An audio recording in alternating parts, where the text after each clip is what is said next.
Hi guys, been a crazy couple days. I'm so spaced out from some of the meds I'm taking because of my fractured ribs that I actually thought Christmas was on Thursday and found out today that it's not. So I'm panicked and running around doing everything as I thought I had an extra day. Just don't even ask. It's too much. I wasn't going to do this. I know you guys are probably either asleep, finishing up, running around, but I have to get this ready for a present. So I'm going to show you guys how to pin mount.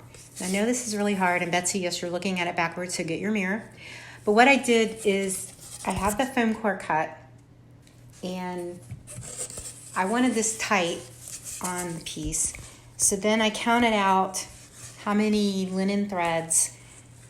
I knew that this is on 40 count, so I knew what we decided was about an inch and a quarter. So I started off with because it's to the inch, so I counted out 40 threads, and it ended up being a few more than that, but that's what you do. You just count out how many you start evenly counting on each side, and then you take it on your foam core and you pull it. So your stitching will be on the lip edge in the middle of the foam core, because we're going to put the pins in there. And you do it on both sides, and you just make sure they're even. Now, this must not be an even weave, or either we didn't quite measure it exactly from the image that I stitched, but the sides are a little bit shorter, but that's fine. It just has to fit on the foam core. And some people like to do the trick of taking your pin and sticking it between the ditch of two linen threads and then pulling it, and that will put a demarcation on your linen. I used to try to pin mount that way, and it made it crooked. I'm never a straight person. I don't care. When I was in art school, people knew when I framed stuff, even with hi Renee. Everyone always knew it was me that framed the pieces. I'm trying to wave back at you. I did. They always knew it was me because it was never straight. I don't care what I do, it's never straight, even when I have a T square and everything.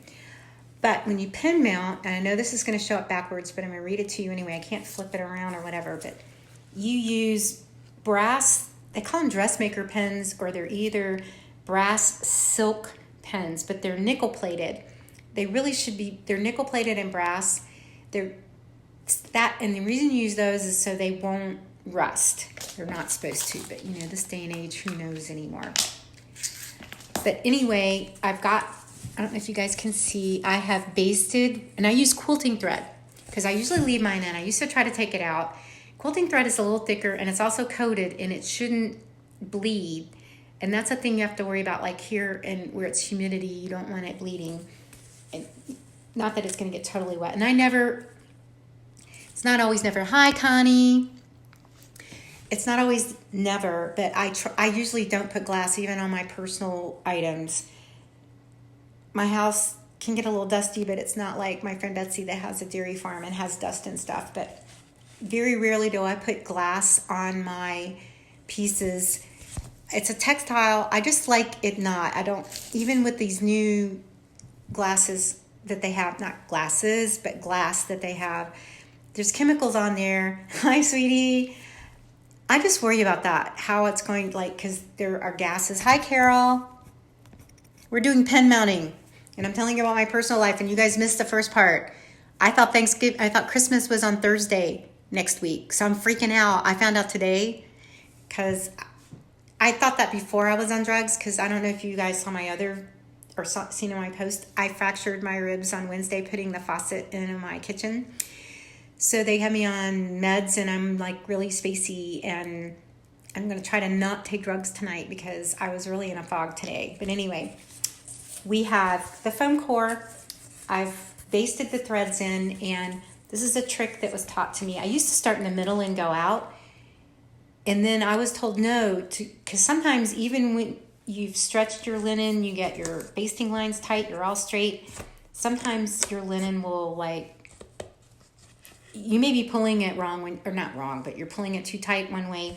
So if you start at one end and go, or start in the middle and go out, you can get it collywog, which I don't know if that's a real word, but for me in my land it is.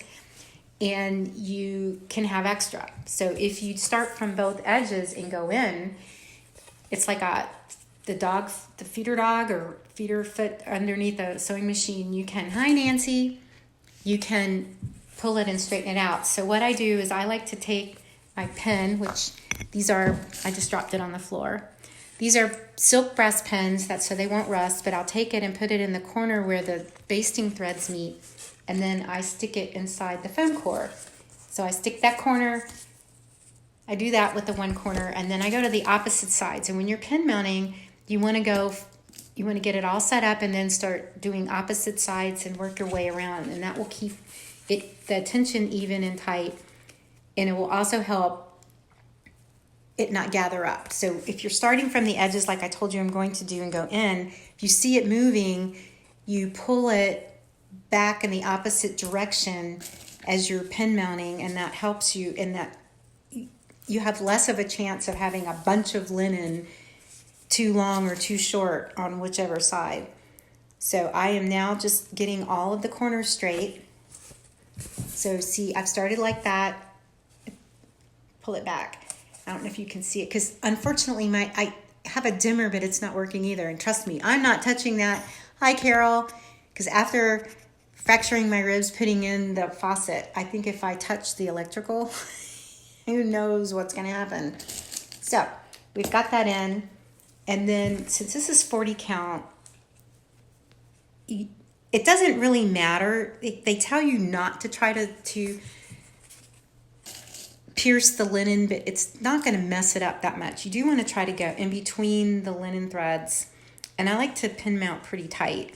So if you guys can see, I put it in there, and I'm going to do about 3 of them, and you leave them up because you may need to move them or adjust them. So you don't want to push them down all the way as you're going along. So I leave them about halfway up, and then I either use a thimble or I also have chopsticks I use when I finish, and I'll help push it down once it's all pin mounted and ready to go. So then again, you want to pull it so the basting stitch you have is as close to the middle of your foam core as you possibly can get. And this is archival because it's covered in paper. I have cheated and used non-archival. Can you believe that? The bratty person that I am. Honestly, even though it's covered in paper, it does have foam core in the middle, and it's going to have chemicals. So who knows what it's going to do later in its life. So I just lied to you and did opposite. I'm going to go over on this one corner because I want to I've done this horizontal edge, so I want to go to the bottom horizontal edge, and I'm pulling the linen. I know this is really hard. I'm going to have to get my iPad up and going because doing this on the phone is a little hard. And yes, I am putting a pin in my mouth. But you just stick it in and you try. I do it about 1/8 of an inch away from the other one, and you pull it a little bit tighter. And I stick a 3rd one in. And then I go over to the other side. And a thing to do is to like press it against your body, which you can't see, but like hold it here and then, or either on your leg. You can do it on the table, but that's sort of hard. You might have to stand up to do it. And then I've got 3 in here. So now I've got the pins on both horizontals. So I'm going to do the vertical sides. So I'm pulling it over, trying to make it taut. And you really don't want to do this somewhere, because I already dropped one on the floor. I'm going to find it. I have wooden floors. This is something you want to do over a place because you're going to drop some of the pins. You want to do it, well, if you don't, then I don't like you. I'm only kidding. I just flipped this one while I was laughing. You want to do it somewhere where you can see the pins, because especially if you have like little animals or children or anything like that that are like pin magnets, you just want to make sure you're not dropping them somewhere where you can't sweep and find it, because these are pretty long. And it's not a myth, it's true that I've known people that like stitch in bed or whatever, and they've gotten a pin or a needle has fallen out and gotten in their bed, and it's gotten in, went under their skin and it traveled around in their vascular system or moved around, and they've had to have surgery to remove it. So it is a real thing that happens. It's not a stitching myth. I can't stitch in my bed. I have to be sitting up in a nest area, but some people can. But if you do things like that, just be careful. So again, I wouldn't pin mount in my bed either. Though if you do, I won't judge you. You know me, there's only a few rules that I try to comply to, but that is my safety lecture for the day. I mommed you for a moment. But I now have the pins on the vertical and the horizontal, and I'm not going to make you sit here and watch me do the whole thing. But then I'm going to start here again. I'll do this one, then I'll flip it, do this one, and then I'll either do this or do the other side, but you keep rotating it and do opposite. Let me do my hand where you can actually see what I'm talking about. You would do this side and then do this side and then do that side and this side and then change it and just do that on the others. And you just keep doing that till you get to the middle. And like I said, if you're doing it and it starts bunching, I would say when you're like 2/4, because there'll be a 1/4 on this side and a 1/4 on this side, and you still have like half of it left to go. If you start seeing movement is when you start doing the pin mounting and you pull it back in the opposite direction that you're going in. But that's how you pin mount. Now, the other thing, some people like to lace it after they pin mount, and I'm like, oh my God, that's why you pin mount instead of not lace. There's two things I might do. It depends on how I feel. Sometimes I will stitch up the corners so it'll be like mitering it and making sure that it's plumb, but you're going to be putting it in a frame, so that doesn't really matter. So what I'll do sometimes is I'll take a pin and I'll slide it in so it's going in almost, what would the word be? It's like paralleling is another word you would use, but it's not going to stick out in the front, but it will go in and just hold the corners down. So think of the word, because words are eluding me. It's probably my medicine. I'm putting it on that. But anyway, that's how you pin mount, and you just want the corners to go down. And then I will show you guys, I have a glazer gun. I don't have a framer's gun, but I'll show you guys how you put it in the frame and put it down, and we'll talk about spacers, but I'll do that tomorrow because I got to get this pin mounted and ready to put in the frame. So tomorrow I will show you how to put it in the frame. I don't put spacers or anything. I let my piece sit on the edge of the frame. I'll show you that. Some people will put something over the frame because it does have paint chemicals, blah, blah, blah. I don't. And I don't, like a lot of places will use, my desk cover usually, I've just picked wrapping paper because I know I've always got that laying around. I don't like using brown paper because brown paper is just like cardboard. It's really like wood pulp. So I really don't like using that for the back of it. And I find that wrapping paper is a little sturdier than other papers. I'm not going to use artist papers because that's too expensive, and sometimes you can't find the right size. So I use the acid-free, after I put paper over it, but I use the framer's tape, which is acid-free, but it can only be so acid-free. But I put that on the edge, and I'll show you. It's a double-sided tape that framers use, and I'll show you that.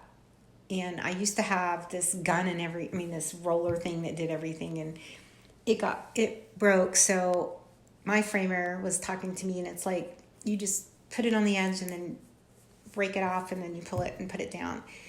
And then I got a special X-Acto knife it has a little thing on it that would go on the lip, but it doesn't always work. So I just I fold it down and then run an X-Acto knife along close to the edge so I can just pull it up. But I'll show you that when I'm doing the framing. I probably will show you, well, it might work. We'll see. Anyway, thank you for joining me on this Friday and let me natter on. And for those that missed it, I thought that Christmas was Thursday, not Wednesday, so totally freaked out today. And I'm doing better with my ribs, but I did too much today. I didn't even realize that when you fracture your ribs or did anything like that, that just driving can be painful. Breathing is I've learned how to move a certain way so it won't hurt that much, but we'll see how it goes. And I'm going to start eating Rolaids to get some calcium, which my doctor was like, I don't think it's your calcium. I just think you were in a freaky position. So who knows? But happy holidays, guys. Tomorrow we'll be putting it in the frame because I'm going to go up, take a shower, pin mount, and go to bed.